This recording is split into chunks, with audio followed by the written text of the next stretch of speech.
Hello students, कैसे हैं आप सभी लोग। मैं हूं Pooja Singh and welcome back to my channel accounting master class. And this is the 13th lecture on the subject financial management. And इस टाइम हम लोग पढ़ रहे हैं cash management. Working capital management का एक बहुत ही इंपॉर्टेंट टॉपिक है कैश मैनेजमेंट। वो टॉपिक हम लोग इस समय डिस्कस कर रहे हैं। इस पे मैं 3 वीडियोस ऑलरेडी अपलोड कर चुकी हूं और ये हमारा चौथा लेक्चर है on the topic cash management. तो चलिए एक बार देख लेते हैं कि जो लास्ट के 3 लेक्चर थे, लेक्चर 10, 11, 12, उनमें हमने क्या डिस्कस किया था। तो हम पढ़ चुके हैं कैश मैनेजमेंट क्या होता है, कैश मैनेजमेंट साइकिल क्या होती है, 4 important aspect of cash management, motive of holding cash, cash को क्यों होल्ड किया जाता है, cash planning, cash budgeting, short term forecasting method and optimum cash balance. ये सारे ही टॉपिक हम डिटेल में डिस्कस कर चुके हैं और इसमें 2 टॉपिक थे जो बहुत इंपॉर्टेंट है, जो आप जरूर एक बार जाके पढ़िएगा। वो है optimum cash balance under certainty and optimum cash balance under uncertainty. Actually cash management में मेन मुद्दा यही है कि ऑप्टिमम कैश बैलेंस क्या होना चाहिए ऑर्गेनाइजेशन में। देखिए, कैश जो है बहुत एक्सेस में भी नहीं होना चाहिए और कैश की डिफिशिएंसी भी नहीं होना चाहिए ऑर्गेनाइजेशन में। तो there should be a proper level, एक प्रॉपर बैलेंस होना चाहिए। ठीक है, तो वो लेवल क्या होना चाहिए, तो इसके लिए 2 मॉडल दिए गए थे, एक था बॉमल मॉडल और एक था मिलर और मॉडल।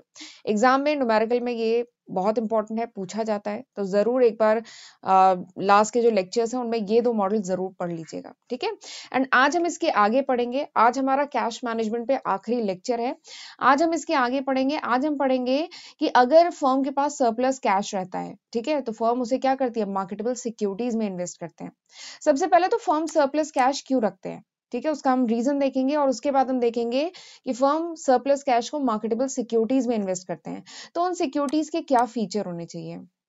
ठीक है, और उसके बाद मैं आपको बताऊंगी कि 6 मेन सिक्योरिटीज हैं, 6 main short term investment opportunities हैं जहां पे फर्म जनरली अपने फंड को इन्वेस्ट करती है शॉर्ट पीरियड ऑफ टाइम के लिए। अगर फर्म को इन्वेस्टमेंट करना है, अपने सरप्लस कैश को इन्वेस्ट करना है, तो ये 6 इंस्ट्रूमेंट है, ठीक है, जहां पे इन्वेस्टमेंट किया जाता है। तो इन सारे इंस्ट्रूमेंट के बारे में हम डिटेल में आज के लेक्चर में डिस्कस करेंगे। राइट, तो ये सारे टॉपिक हम आज के लेक्चर में कवर करेंगे। ओके, तो चलिए फिर बिना टाइम वेस्ट किए जल्दी से हम आज का लेक्चर स्टार्ट करते हैं। ठीक, तो मैंने आपको बताया जो कैश बैलेंस है वो बहुत कम भी नहीं होना चाहिए, बहुत ज्यादा भी नहीं होना चाहिए, बट फर्म थोड़ा सा एक्सेस कैश मेंटेन करती है। ठीक है, थोड़ा सा एक्सेस कैश फर्म मेंटेन करती है, बट लिक्विड फॉर्म में नहीं। ठीक है, जो कैश है वो लिक्विड फॉर्म में नहीं, उसे कहीं इन्वेस्ट करके रखती है, ताकि जब भी फंड की रिक्वायरमेंट हो तुरंत उसको लिक्विड फॉर्म में कन्वर्ट किया जा सके। तो फर्म जो है कैश थोड़ा सा एक्सेस में रखती है। अब सवाल ये आता है कि कैश को एक्सेस में रखने की रिक्वायरमेंट क्या है, क्यों थोड़ा सा लिक्विड मतलब कैश थोड़ा सा इन्वेस्टेड फॉर्म में क्यों रखती है। तो सबसे पहला जो रीजन है इन्वेस्ट करने का, थोड़ा सा एक्सेस कैश रखने का, उसका रीजन ये है वर्किंग कैपिटल रिक्वायरमेंट। ये देखिए मैंने लिखा है ना, working capital requirement of the firm. देखिए, वर्किंग कैपिटल की जो रिक्वायरमेंट है होती है ना, वो फ्लक्चुएट करती रहती है।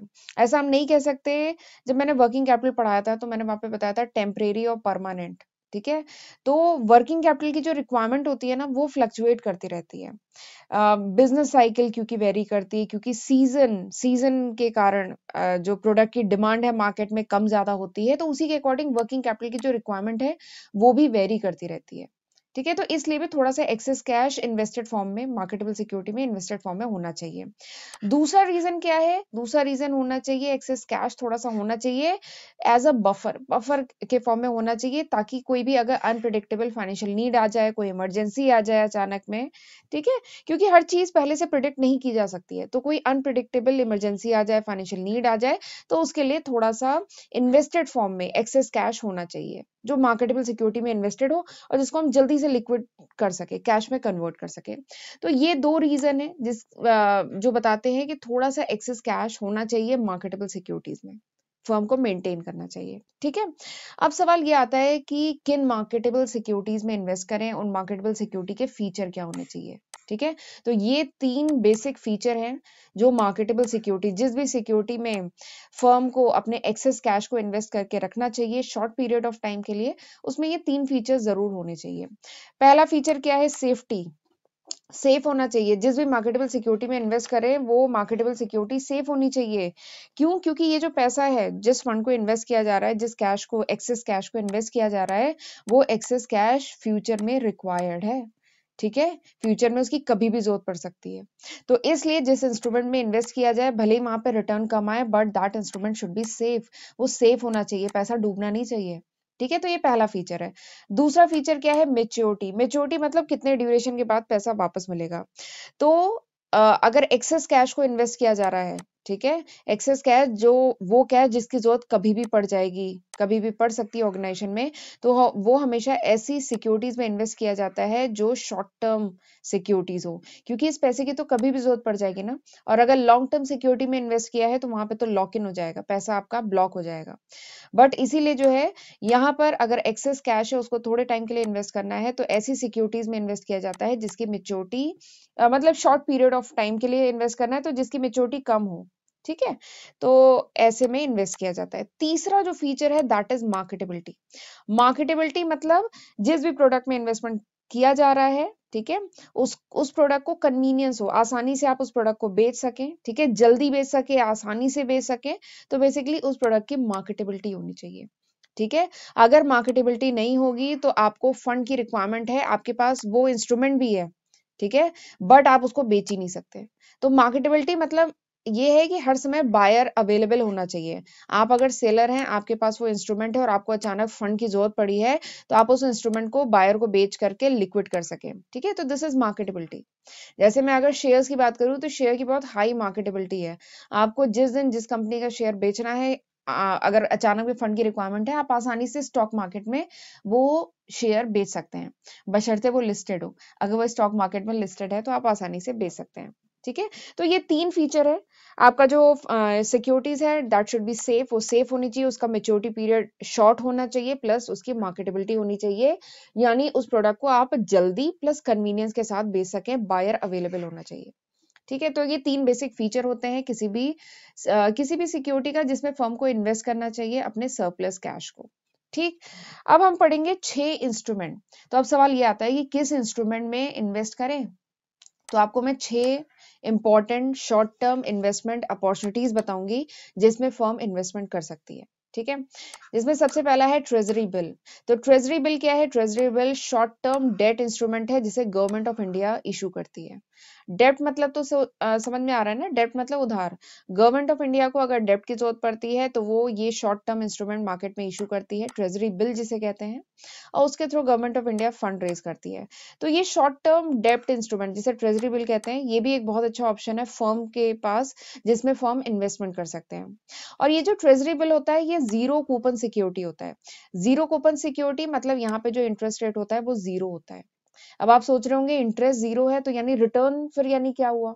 तो यहाँ पे रिटर्न बेसिकली क्या होता है, इन ट्रेजरी बिल्स को डिस्काउंट पे इशू किया जाता है। They are issued at discount and redeem at par. ठीक है, यानी एग्जाम्पल लेते हैं, जैसे इन्हें डिस्काउंट पे इशू किया गया, इसका मतलब क्या है, शायद इनको 6 रुपए पे इशू किया गया और रिडीम किया जाएगा एट पार। अगर पार वैल्यू 10 है तो रिडीम किया जाएगा एट पार। ये एग्जाम्पल मैं केवल दे रही हूँ। ठीक है, डिस्काउंट पे इशू करना, अगर फेस वैल्यू 10 है तो डिस्काउंट पे इशू करना, यानी 6 रुपए पे इशू किया गया, रिडीम एट पार। तो इसके बीच का जो डिफरेंस है ना, दिस इज रिटर्न, ये रिटर्न है।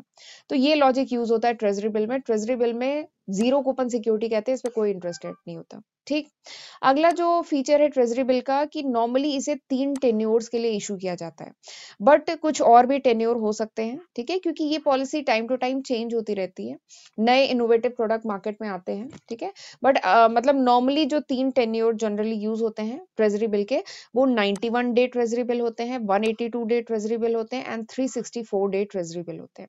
तो नॉर्मली ये 3 टेन्योर के होते हैं। ठीक है, और ट्रेजरी बिल की बात करें तो it can be sold at any time, कभी भी खरीद सकते हैं, कभी भी बेच सकते हैं। तो इसमें लिक्विडिटी बहुत हाई होती है। ठीक है, लिक्विडिटी बहुत हाई होती है और इसमें रिस्क नहीं होता, there is no default risk, क्योंकि इसे गवर्नमेंट ऑफ इंडिया इशू करती है, तो इसमें कोई भी डिफॉल्ट रिस्क नहीं होता।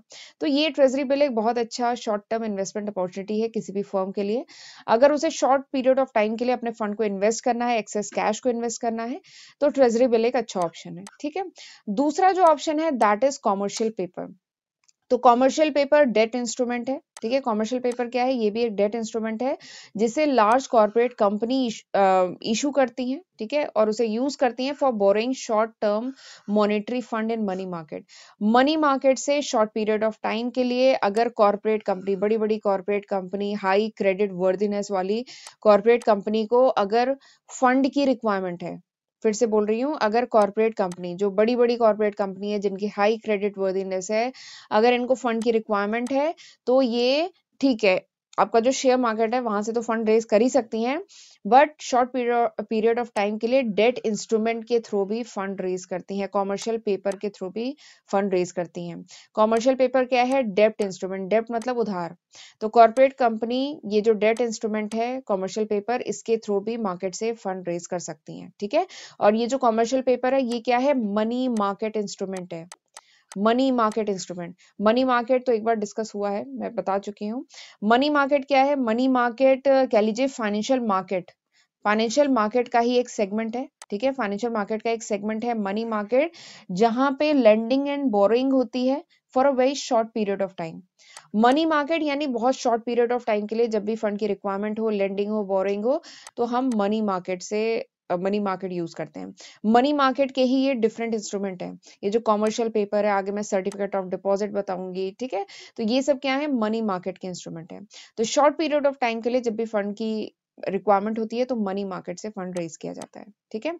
तो ये जो कॉमर्शियल पेपर है ये क्या है, डेब्ट इंस्ट्रूमेंट है जो कॉर्पोरेट कंपनीज यूज करती हैं फॉर बोरोइंग, ठीक है, ये for borrowing for short period of time, और ये मनी मार्केट का इंस्ट्रूमेंट है। और अगर इसकी मेच्योरिटी की बात करें तो 3 महीने से लेके 1 साल तक के ड्यूरेशन का कॉमर्शियल पेपर होता है। इसकी लिक्विडिटी भी बहुत ज्यादा होती है, हर टाइम बायर अवेलेबल है, कभी भी आप इसको कैश में कन्वर्ट कर सकते हैं, ठीक है। इनकी मेच्योरिटी मतलब 3 महीने से लेके 1 साल है, उसके बाद 3 महीने के बाद आप इसे कभी भी कैश में कन्वर्ट कर सकते हैं। तो इसकी लिक्विडिटी बहुत हाई है। तो दिस इज कॉमर्शियल पेपर। अगला है सर्टिफिकेट ऑफ डिपॉजिट।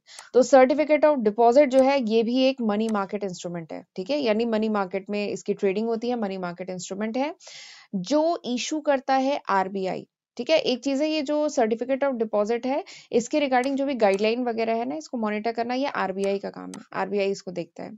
तो ये मनी मार्केट इंस्ट्रूमेंट है जिसको इशू किया जाता है इन डीमटेरियलाइज फॉर्म। अब ये डीमटेरियलाइज क्या होता है, डीमटेरियलाइज मतलब इलेक्ट्रॉनिक फॉर्म। देखिए एक होता है मटेरियलाइज और एक होता है डीमटेरियलाइज। मटेरियलाइज मतलब क्या होता है कि मटेरियल, एक्चुअली क्या होता था कि पहले आपने देखा होगा, पहले जो शेयर सर्टिफिकेट होते थे या आपके पेरेंट्स के पास, आपके ग्रैंड पेरेंट्स के पास जो भी सर्टिफिकेट होंगे ना, अगर पुराने सर्टिफिकेट उन्होंने अभी भी रखे होंगे तो वो सर्टिफिकेट मटेरियल फॉर्म में होंगे, पेपर के फॉर्म में होंगे, ठीक है।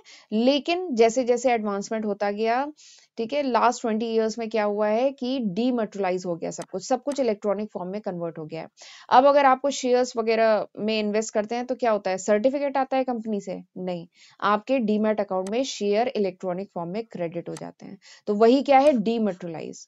तो ये जो सर्टिफिकेट ऑफ डिपॉजिट है ये मनी मार्केट इंस्ट्रूमेंट है which is issued in dematerialise form, जो इशू किया जाता है डीमटेरियलाइज फॉर्म में। जैसे आजकल शेयर डीमटेरियलाइज फॉर्म में आपके डीमैट अकाउंट में आ जाते हैं अगर आप परचेज करते हैं तो, जबकि पहले के टाइम में आपको कंपनी से शेयर सर्टिफिकेट पेपर के फॉर्म में आता था, ठीक है। और पेपर के फॉर्म में सोचिए कोई चीज मैनेज करना बड़ा मुश्किल भी है, कहीं खो जाए पेपर, कुछ प्रॉब्लम हो जाए, ठीक है। तो बट अब सब कुछ डीमटेरियलाइज फॉर्म में है। तो ये जो सर्टिफिकेट ऑफ डिपॉजिट है ये भी एक मनी मार्केट इंस्ट्रूमेंट है जो डीमटेरियलाइज फॉर्म में इशू किया जाता है, ठीक है, against fund which is deposited in bank for specified period. यानी जो भी फंड बैंक में डिपॉजिट किया जाता है, बैंक में जो भी फंड डिपॉजिट किया जाता है for a short period of time, ठीक है, तो उसके बदले में जो भी डीमटेरियलाइज फॉर्म में जो भी सर्टिफिकेट दिया जाता है उस डिपॉजिट के बदले में, ठीक है, जो मनी मार्केट का इंस्ट्रूमेंट है उसको हम कहते हैं सर्टिफिकेट ऑफ डिपॉजिट, और आरबीआई इसके रिगार्डिंग गाइडलाइन इशू करता है, आरबीआई देखता है इसको, ठीक है। तो ये भी एक शॉर्ट टर्म इन्वेस्टमेंट अपॉर्चुनिटी है फर्म के सामने। फर्म अपने एक्सेस कैश को थोड़े टाइम के लिए बैंक में डिपॉजिट करके रख सकता है, उसके बदले में उसे डीमटेरियलाइज सर्टिफिकेट मिलेगा, ठीक है। तो ये भी एक तरीका हो सकता है। नेक्स्ट जो फोर्थ ऑप्शन है फर्म के सामने, that is bank deposit. Bank deposit तो समझ रहे हैं, फर्म जो है अपने डिपॉजिट को टेम्परेरी जो भी टेम्परेरी कैश है, जो भी एक्सेस कैश है, उसको बैंक में डिपॉजिट करके रख सकता है for a fix period of time, यानी फिक्स पीरियड ऑफ टाइम के लिए डिपॉजिट करके रख सकता है, जिसको हम एफडी कहते हैं, fix deposit, fix period of time के लिए डिपॉजिट कर सकता है। और यहाँ पे जो इंटरेस्ट रेट है वो किस पे डिपेंड करता है, मेच्योरिटी पीरियड, यानी कितने ड्यूरेशन के लिए आप पैसे को इन्वेस्ट करके रख रहे हैं, उस पर डिपेंड करता है इंटरेस्ट रेट। तो ये चौथा ऑप्शन है कंपनीज के सामने कि कंपनीज अपने एक्सेस कैश को इस तरीके से रख सकता है, मतलब डिपॉजिट कर सकते हैं, मतलब इन्वेस्ट कर सकते हैं सिक्योरिटीज में, राइट। चलिए आगे बढ़ते हैं। अच्छा, आगे बढ़ने से पहले पहले मैं आपको बताना चाहती हूँ कि this is the list of subject, ये वो लिस्ट ऑफ सब्जेक्ट है जो मैं अपने चैनल पे आज की तारीख मतलब जनवरी 2022 तक अपने चैनल पे अपलोड कर चुकी हूँ। एक्चुअली हर दिन मेरे साथ कई नए स्टूडेंट जुड़ रहे हैं, तो काफी जो पुराने हैं उन्हें तो पता है, बट जो नए स्टूडेंट्स हैं उन्हें नहीं पता है। तो ये वो लिस्ट ऑफ सब्जेक्ट है जो मैं ऑलरेडी अपने चैनल पे कवर कर चुकी हूँ। सेपरेट प्लेलिस्ट मेरे चैनल पे अवेलेबल है इन सारे ही सब्जेक्ट की। मोर देन 300 वीडियो लेक्चर्स मैं ऑलरेडी अपने चैनल पे अपलोड कर चुकी हूँ। तो मेरा बस यही कहना है कि इन वीडियो लेक्चर्स का फायदा उठाइए, खुद भी पढ़िए, अपने फ्रेंड्स के साथ भी इन्हें ज्यादा से ज्यादा शेयर करिए, राइट। और चैनल पे फर्स्ट टाइम आए हैं तो चैनल को भी जरूर सब्सक्राइब करिएगा, और नोटिफिकेशन बेल भी प्रेस करना बहुत जरूरी है ताकि आपको नोटिफिकेशन मिल जाए of my upcoming videos, right. और अगर लेक्चर यूजफुल लगा करे ना, तो लेक्चर को लाइक करने और कमेंट करने में कोई कंजूसी मत किया करिए, और लेक्चर के एंड में मुझे जरूर बताइएगा, पूरा लेक्चर देख लीजिए और उसके बाद मुझे एंड में कमेंट सेक्शन में जरूर बताइएगा कि हाउ वाज दिस लेक्चर, ये लेक्चर कैसा था, ठीक है। चलिए आगे बढ़ते हैं। अब मैं आपको बताती हूँ फिफ्थ इंस्ट्रूमेंट। फर्म अपने एक्सेस कैश को फिफ्थ इंस्ट्रूमेंट जहां पे इन्वेस्ट करके रख सकती है, that is inter corporate deposit. Inter corporate, देखिए नाम क्या है, इंटर कॉर्पोरेट, यानी एक कंपनी दूसरे कंपनी में भी डिपॉजिट करके रख सकती है। देखिए फर्म्स को भी तो रिक्वायरमेंट होती है, फर्म को रिक्वायरमेंट होती है पैसे की, ठीक है। तो बैंक से फंड रेज किया जा सकता है, और भी बहुत सारे मोड अभी मैंने आपको बताया, वहां से फंड को रेज किया जा सकता है। प्लस जो एक फर्म है, एक कॉर्पोरेट दूसरे कॉर्पोरेट से भी बोरो कर सकता है, ठीक है। एक कॉर्पोरेट के पास एक्सेस कैश है तो वो दूसरे कॉर्पोरेट में भी पैसे को दे सकता है, लेंड कर सकता है, बोरो कर सकता है, ठीक है। तो उसी को कहते हैं इंटर कॉर्पोरेट डिपॉजिट। तो inter corporate lending and borrowing, तो एक जो कॉर्पोरेट है वो दूसरे कॉर्पोरेट को लेंडिंग भी कर सकता है, बोरोइंग भी कर सकता है, उधार दे भी सकता है, उधार ले भी सकता है for a short period of time. तो ये भी एक ऑल्टरनेटिव होता है कंपनीज के सामने, ठीक है। जनरली जो कंपनीज होती है ना, जो कंपनीज होती है जिनके पास कैश सरप्लस में होता है, ठीक है, वो डिपॉजिट करके रखती हैं अपने, अगर एक्सेस कैश है तो वो डिपॉजिट करती हैं अपनी जो एसोसिएट कंपनीज है, या जो अपनी सिस्टर कंसर्न कंपनीज है, या फिर कुछ आउटसाइड कंपनीज में भी जिनकी हाई क्रेडिट वर्दीनेस है, ऐसी कंपनीज में अपने फंड को लेंड करती हैं, उधार देती है, ठीक है, शॉर्ट पीरियड ऑफ टाइम के लिए। लेकिन इसमें एक खास बात है कि यहाँ पे रिस्क थोड़ा ज्यादा है, ठीक है। एक कंपनी दूसरे कंपनी में इन्वेस्टमेंट कर रही है ना, अगर अपनी ही एसोसिएट कंपनी में कर रही है तो कोई बात नहीं, बट अगर आउटसाइड कंपनी में कर रही है तो there is a high risk, लेकिन इसमें जो रिटर्न होते हैं that is also high, return भी अट्रैक्टिव होते हैं, हाई होते हैं। तो this is inter corporate deposit, ये भी एक ऑप्शन है। अब चलिए लास्ट हम पढ़ते हैं मनी मार्केट म्यूचुअल फंड।